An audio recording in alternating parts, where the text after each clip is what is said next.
2030 პირდაპირ ეთერში ბრუნდება, როგორ აფასებს ევროპაში მიმდინარე პოლიტიკურ პროცესებს დემოკრატიული მოძრაობის ლიდერი. გამოიწვევს თუ არა მიმდინარე პროცესი რუსეთის პოზიციის გაძლიერებას, რა გამოწვევების წინაშე დგას საქართველო და რა პერსპექტივა აქვს ვიზა ლიბერალიზაციის საკითხს.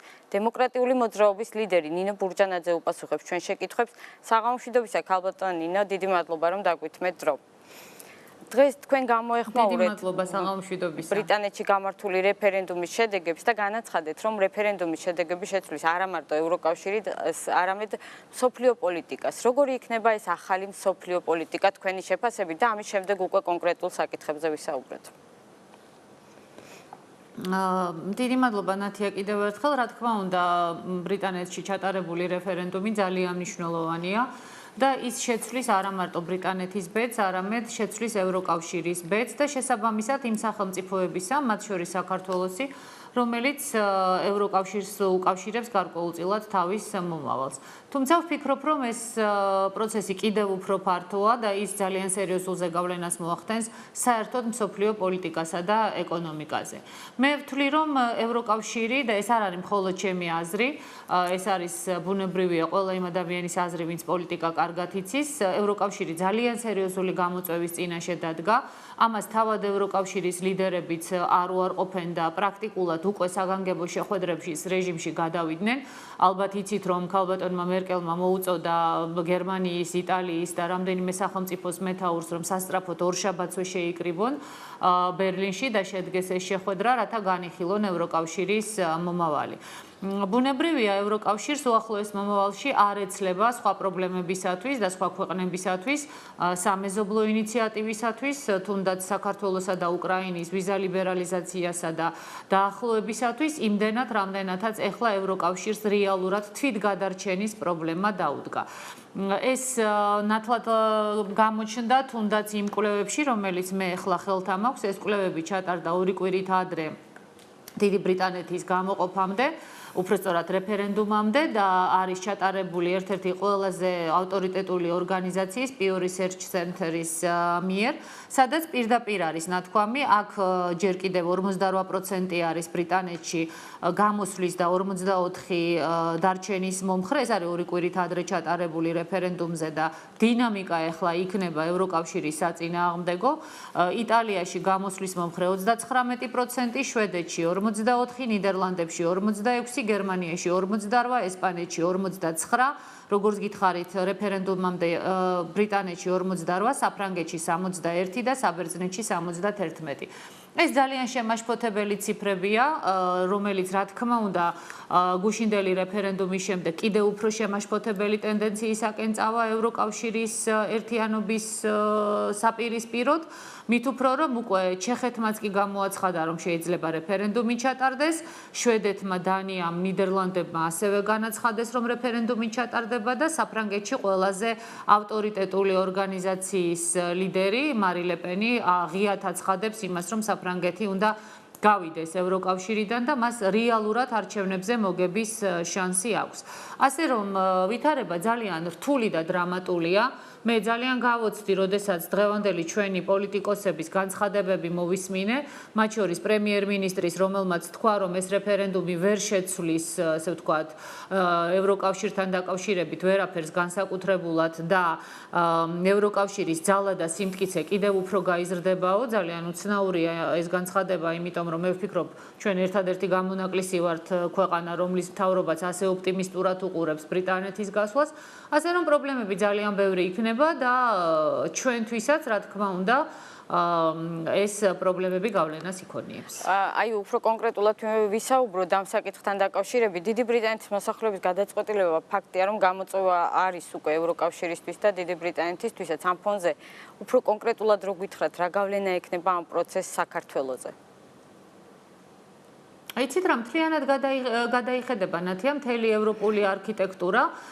ჯერ ერთი ძალიან მნიშვნელოვანი იქნება ის, რომ ევროპის ლიდერებმა შეძლონ ამ პროცესის გაჩერება, იმიტომ რომ ეხლა ბრიტანეთის შემთხვევა შეიძლება ჯაჭვური რეაქციის მატარებელი აღმოჩნდეს და უბრალოდ ჯაჭვური რეაქციის დასაწყისი და დომინოს პრინციპის დასაწყისი და მას მოყვეს სხვა სახელმწიფოებში იგივე შედეგები. ასეთ შემთხვევაში ევროკავშირის კრახი არის აბსოლუტურად გარდაუვალი.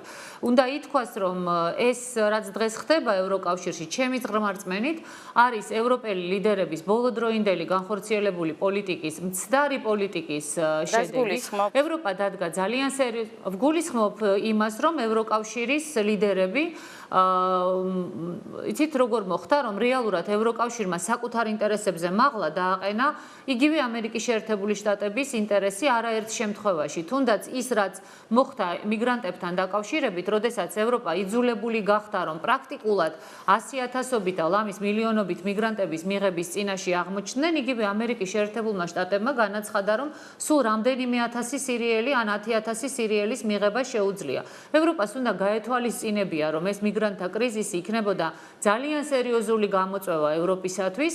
ევროპელები ნამდვილად დემოკრატები არიან, ნამდვილად, ასე ვთქვათ, სტუმართმოყვარენი არიან, მაგრამ არსებობს რაღაცა ლიმიტი, რაღაც შესაძლებლობა იგივე სტუმრების და იგივე მიგრანტების მიღების, მით უმეტეს, როდესაც მიგრანტების კულტურა რადიკალურად განსხვავდება ევროპული კულტურისაგან და ძალიან ხშირ შემთხვევაში მიგრანტებს არ აქვს სურვილი, რომ ინტეგრაცია მოხდეს მათი ევროპულ კულტურაში და ევროპულ, ასე ვთქვათ, ცხოვრების წესში და ისინი პრაქტიკულად, ასე ვთქვათ, ცალკე სახელმწიფოებს აყალიბებენ და ცალკე სახელმწიფოებად ცხოვრობენ. ბუნებრივია, რომ ეს გამოიწვევდა ევროპელი მოსახლეობის ძალიან სერიოზულ შეშფოთებას და აქედან გამომდინარე უკმაყოფილება ევროკავშირის ლიდერების მიმართ, რა თქმა უნდა, იზრდებოდა და მე ვთვლი, რომ ეხლა ლიდერებმა უნდა გააკეთონ ყველაფერი იმისათვის, რომ პირველ ადგილზე დააყენონ სწორედ რომ ევროპული ინტერესები და არა თუნდაც ევროატლანტიკური ინტერესები, პირველ რიგში საკუთარ ქვეყნებზე და საკუთარ კონტინენტზე იფიქრონ,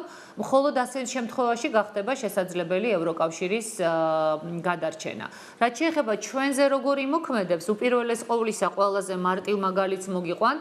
დღეს შედარებით ადეკვატური რეაქცია ჰქონდა უკრაინის ვიცე-პრემიერს, რომელმაც დილითვე დაწერა თავის გვერდზე, რომ სამწუხაროდ როგორც ჩანს უკვე უკრაინა და საქართველო ვიზა ლიბერალიზაციას ვეღარ მიიღებენო. მე ვიზიარებ ამ შეფასებას, მე ადრეც ვამბობდი, რომ მე ვერ ვხედავ ვიზა ლიბერალიზაციის შესაძლებლობას საქართველოსთვის მეთქი და ეხლა მე კიდე უფრო ნაკლებ შანსს ვხედავ ამისას, ესე რომ ჩვენ საფიქრალი ძალიან ბევრი გვაქვს და ბუნებრივია უნდა ვეღარ მიიღებს საქართველოს ვიზა ლიბერალიზაციას თუ უბრალოდ დროში შეფერხდება ეს პროცესი. არა, იცით ნათია როგორ არის ხა 10 წლის მერე რა იქნება, არავინ არ იცის, ხო? მე ვამბობ, რომ ეხლა როცა ჩვენ გვპირდებოდნენ ხელისუფლების წარმომადგენლები, ნუ ჯერ გვპირდებოდნენ 15 ივნისს, ეხლა გვპირდებიან წლის ბოლოს. წლის ბოლოს მე ვფიქრობ, რომ დაუახლოეს ხანებში ვიზა ლიბერალიზაციას ვერ მივიღებთ. რა იქნება 10 წლის შემდეგ? საერთოდ იარსებებს თუ არა ევროკავშირი 10 წლის შემდეგ? დაბრუნდება დიდი ბრიტანეთი თუ სხვა სახელმწიფოებიც გავლენ ევროკავშირიდან? როგორ იქნება ეს არავინ არ იცის, ამის პროგნოზირება დღეს შეუძლებელია, ამიტომ მოდით ახლა გრძელვადი ამ პროგნოზს მით უმეტეს იმ რეალობაში, როდესაც სოფლიოში არც ერთი სერიოზული პოლიტიკოსი ამ პროგნოზს არ გააკეთებს, ნურც მე ნუ მომთხოვთ, მაგრამ ის რომ უახლოეს ხანებში ვიზა ლიბერალიზაცია არ იქნება და ევროპასთან, ესე ვთქვათ, სერიოზული დაახლოებაც უბრალოდ გართულდება, იმიტომ რომ ევროპას თავისი ძალიან სერიოზული თავისტკივილი გაუჩნდა, ეს არის ფაქტი და ნუ მოვატყუებთ ჩვენს ხალხს, ვუთხრათ ეს ესე ვთქვათ, პირდაპირ და ღიად, თუმცა ნათია მე ამასაც მინდა გაუსვა ხაზი, ეს არ ნიშნავს იმას, რომ ჩვენ ან მე რამენაირად გამოვდივარ იმის მომხრეთ, რომ ევროპასთან ახლა ურთიერთობა გავწყვიტოთ, ან შევწყვიტოთ ის, ესე ვთქვათ, სწორი დემოკრატიული ფასეულობების გადმოღება, რაც არის იგივე ევროპულ სახელმწიფოებში და ასე შემდეგ. ჩვენ რა თქმა უნდა გავაგრძელოთ თანამშრომლობა და დაახლოება, მაგრამ უნდა ვიცოდეთ სინამდვილეში რას ვაკეთებთ და რა არის შესაძლებელი და სურვილებზე კი არ უნდა ავაგოთ ჩვენი მოქმედებები, არამედ რეალურ პოლიტიკაზე. სხვათა შორის ეხ გამახსენდა დღეს თქვენ მოუწოდეთ თქვენ ყოფილ სტუდენტებს, რომლებმაც როგორც ჩანს ასე ბრძანეთ, ვერ გაიგეს კარგად რა ასწავლეს, რომ ნებისმიერ ორგანიზაციასთან ურთიერთობა უნდა იყოს გამართლებული საკუთარი ქვეყნის ინტერესების განსახორციელებლად და არაფერი მეტი. ვის მიმართეთ? არა ერთს ჩემს სტუდენტს, რომლებიც არიან მაღალ თანამდებობებზე ხელისუფლებაში, მაგალითად თავდაცვის მინისტრს და ასევე არაერთ მათგანს, რომლებიც არიან ოპოზიციაში და ოპოზიციის ლიდერები.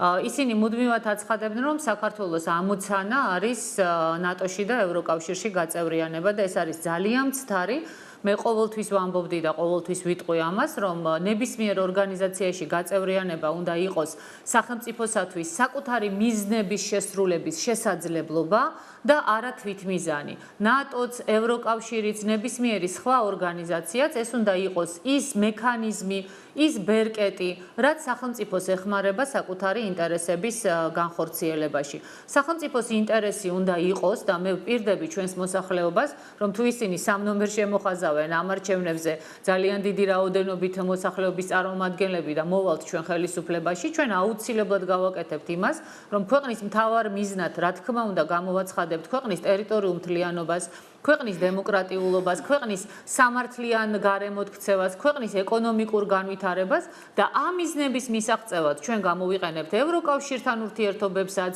ნატოსთან ურთიერთობებსაც, რუსეთთან ურთიერთობებსაც და ნებისმიერ სხვა სახელმწიფოსთან ურთიერთობას და თვითმიზანი ჩვენი იქნება მხოლოდ და მხოლოდ ქვეყნის ფეხზე დაყენება, მხოლოდ და მხოლოდ ჩვენი მოსახლეობის ღირსეული ცხოვრების პირობების შექმნა და არა რომელიმე ორგანიზაციაში გაწევრიანება, იმიტომ რომ ამა თუ იმ სუპერ სახელმწიფოს ან ესე ვთქვათ პრობლემების შეუქმნათ და თავის ტკივილი ან პირიქით პრობლემები მოუგვაროთ და აქ საქართველოს ტერიტორიაზე მათი რაკეტები განვანთავსოთ. აი ეს უნდა იყოს ჩვენი ამოსავალი წერტილი და ევროპის მაგალითმა ჩვენ ახლა ძალიან ნათლად დაგვანახა კიდევ ერთხელ რა ხდება თუნდაც ყველაზე ძლიერ, ყველაზე განვითარებულ რეგიონში, როდესაც ლიდერები ვერ ბედავენ საკუთარი ესე ვთქვათ რეგიონის და საკუთარი სახელმწიფოების ინტერესების უფრო მაღლა დაყენებას, ვიდრე საერთაშორისო კონიუნქტურა. მე ვხედავ ამ შეცდომას, ვწუხვა რომ ესე ვთქვათ მიწევს ამის თქმა და ალბათ არც ვიტყოდი ბრიტანეთის შედეგები რეფერენდუმისა სხვაგვარი რომ ყოფილიყო, მაგრამ დღეს იმაზე თვალის დახუჭვა რომ ევროპულმა ლიდერებმა სერიოზული შეცდომები დაუშვეს, რასაც პრაქტიკულად ევროკავშირის ყოფნა არ ყოფნის საკითხის დაყენება მოყვა, ეს არის ფაქტი და ამაზე მოყვარებ მით უფრო მოყრულად უნდა ილაპარაკოს. და კიდევ ერთი კითხვა მინდა დაგისვა. დიდი ბრიტანეთის საგარეო საქმეთა მინისტრმა დღეს განაცხადა, რომ რეფერენდუმში ევროსკეპტიკოსების გამარჯვება რუსეთის პრეზიდენტს ვლადიმერ პუტინს შვებას მოგვრის, რადგან უფრო მეტი შანსი იქნება, რომ რუსეთის წინააღმდეგ დაწესებული სანქციები შემსუბუქდესო. თქვენ იზიარებთ თუ არა ამ შეფასებას და რამდენად შეუწყობს ხელს რუსეთის პოზიციების გაძლიერებას ეს პროცესი? იცით რა, არა მარტო ბრიტანეთის საგარეო საქმეთა მინისტრმა, არამედ ამ დილით, ხა მე მთელი ღამე ვადევნებდი რეფერენდუმის ციფრებს, თვალყურს და გამოხმაურებებს. ერთ-ერთი პირველი გამოხმაურება იყო რუსეთში ყოფილი ელჩის, ამერიკის შეერთებული შტატების ყოფილი ელჩის, ბატონი მაიკლ მაკფოლის განცხადება, რომელმაც თქვა, რომ ეს არ არის პუტინის ბრალი, მაგრამ პუტინმა გაიმარჯვაო. ანუ არ დააბრალეს ახლა ის, რომ პუტინმა მოისყიდა ბრიტანეთის მოსახლეობის 52% და ნახევარი პოლიტიკური ელიტა, რომ ბრიტანეთს ეს გადაწყვეტილება მიეღო. დარწმუნებული ვარ ჩვენთან რომ ყოფილიყო მსგავსი რამ, აუცილებლად ბრალდებები ჩვენი ოპონენტების მხრიდან, რომ რუსეთმა მოისყიდა ნახევარზე მეტი საქართველოს მოსახლეობა და რუსეთის ხელია ჩარეულიო, აუცილებლად იქნებოდა. დემოკრატიული სახელმწიფოებია მაინც და ეს კულტურა განსხვავებული აზრის პატივისცემის უდაოდ იქ არსებობს. რაც შეეხება თქვენ შეკითხვას, მე დაგეთანხმებით ამ შეკითხვაში, უпростоრად პოზიტიურ პასუხს გაგცემთ, რა თქმა უნდა, ეს რუსეთის გაძლიერებას ნამდვილად შეუწყობს ხელს, იმიტომ რომ ბრიტანეთის გასვლამ დაასუსტა ევროკავშირი, დაასუსტა ამერიკის შეერთებული შტატების პოზიციები ევროკავშირში და შესაბამისად რუსეთის როლი, რა თქმა უნდა, ძლიერდება. ხოლო რაც შეეხება სანქციებს, სანქციები აუცილებლად შესუსტდება. ამის ესე ვთქვათ ნიშანი უკვე კარგახანია გამოჩნდა, როდესაც საფრანგეთის სენატმა მიიღო გადაწყვეტილება, რომ მიემართა ხელისუფლებისათვის ამ სანქციების შეჩერების შესახებ, როცა იტალიის ხელისუფლებამ დაიწყო ამაზე ლაპარაკი და თქვენ ალბათ საქმის კურსში ბრძანდებით, რომ გუშინ თუ გუშინ წინ საფრანგეთმა, იტალიამ და აღარ მახსოვს კიდე რომელიღაცა ერთმა სახელმწიფომ მნიშვნელოვანმა გამოიყენა ეგრეთ წოდებული საპარლამენტო ტაიმ-აუტი, ანუ მთავრობებმა განაცხადეს, რომ რუსეთის სანქციებთან დაკავშირებით საკუთარ პარლამენტებს უნდა დაეკითხონ, რაც უკვე ნიშნავს იმას, რომ სერიოზული რყევა არის ასე ვთქვათ, ამ სანქციებთან დაკავშირებით, ხოლო დღეს იტალიის ხელისუფლებამ პირდაპირ გააკეთა განცხადება იმასთან დაკავშირებით, რომ რუსეთს სანქციები როგორც მინიმუმ უნდა შეუსუსტდეს, ან სანქციები უნდა მოიხსნას. ასე რომ ეს სანქციები არის, იცით, გლობალური მსოფლიოა და დღეს არ ხდება ესე, რომ სანქცია დაუწესეს რუსეთს და დაზარალდება მხოლოდ რუსეთი. ჩვენ ხომ ვიცით ძალიან კარგად, რომ ამ სანქციებმა ძალიან დააზარალა იგივე ევროკავშირიც, მაგრამ ევროკავშირი წავიდა ამაზე. ხოლო ერთადერთი ქვეყანა, რომელიც ამ სანქციებით არათუ არ დაზარალდა, არამედ პირიქით გაძლიერდა და რომლის ეკონომიკაც ფეხზე დადგა, ეს არის ამერიკის შეერთებული შტატები. ევროკავშირმა და იგივე საფრანგეთმა არ გაუწია ანგარიში იმას, რომ მე ერთ ციფრს მოგიყვანთ და ეს მე ვფიქრობ ძალიან საინტერესო ციფრია. ამერიკის შეერთებული შტატების მხოლოდ ერთი შტატის, კალიფორნიის ეკონომიკა არის უფრო დიდი მოცულობის ვიდრე საფრანგეთის. მთლიანი შიდა პროდუქტი არის გაცილებით მეტი ვიდრე საფრანგეთის მთელი სახელმწიფოსი და ეკონომიკური ზრდა ბოლო პერიოდის განმავლობაში კალიფორნიის შტატის არის 4.4, ხოლო საფრანგეთის ეკონომიკური ზრდა 1.1.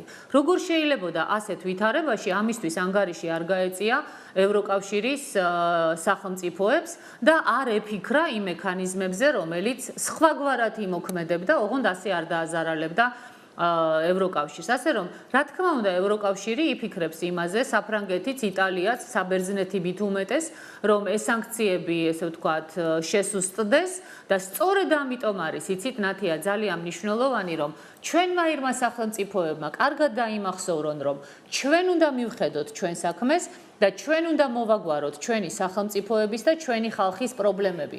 არც ერთი სხვა სახელმწიფო ჩვენი გულისთვის თავის ეკონომიკას არ დააქცევს, თავისთვის პრობლემებს არ შეიქმნის და ამიტომ უნდა მოქცეულიყო უკრაინის ხელისუფლება უფრო ჭკვიანურად და არ დაექცია ქვეყანა, არ გაემეორებინა ის ნაბიჯები, რაც და ის შეცდომები, რაც თავის დროზე ჩვენ დაუშვით, თორემ თქვენ დღეს ხედავთ. მე ძალიან კარგად მახსოვს, როგორ ესე ვთქვათ, ანათემას გადამცეს ლამის, როდესაც ვთქვი, რომ ყირიმის საკითხი დაივიწყა დასავლეთმა მეთქი. არავინ ყირიმზე აღარ ლაპარაკობს დღეს, აბსოლუტურად არც ევროპაში, არც ამერიკაში და ძალიან მალე ვშიშობ, რომ უკრაინაზეც გაცილებით ნაკლებს ილაპარაკებენ, იმიტომ რომ ურთიერთობები რუსეთთან ძალიან გაღრმავდება, ჩვენ ეს უნდა გვესმოდეს, ამიტომ არავის იმედად არ უნდა ვიყოთ, უნდა ვიმეგობროთ დასავლეთთანაც, აღმოსავლეთთანაც, სამხრეთთანაც, მაგრამ ერთ მნიშვნელოვნად უნდა ძალიან ინტენსიურად ვისაუბროთ რუსეთთან, დავალაგოთ რუსეთთან ურთიერთობები და მოვაგვაროთ ის პრობლემები, რასაც საქართველოს სახელმწიფოებრიობის